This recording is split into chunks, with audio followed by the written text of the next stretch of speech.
Welcome back, guys. Another quick tutorials on how to use the crutches.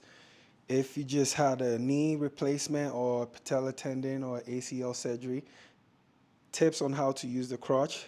I'm 6'5", 6'6", or thereabout, so I adjust this.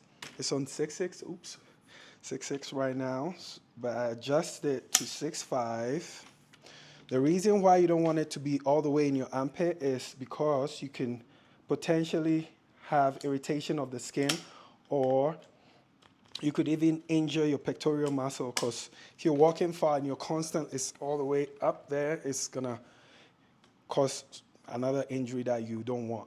So first, you're gonna stand up straight. When you're straight like that, you're gonna move with it like that. Yeah.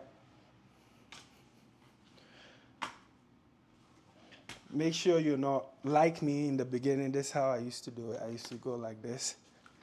That will slow you down and possibly make you fall. But the proper way of doing it is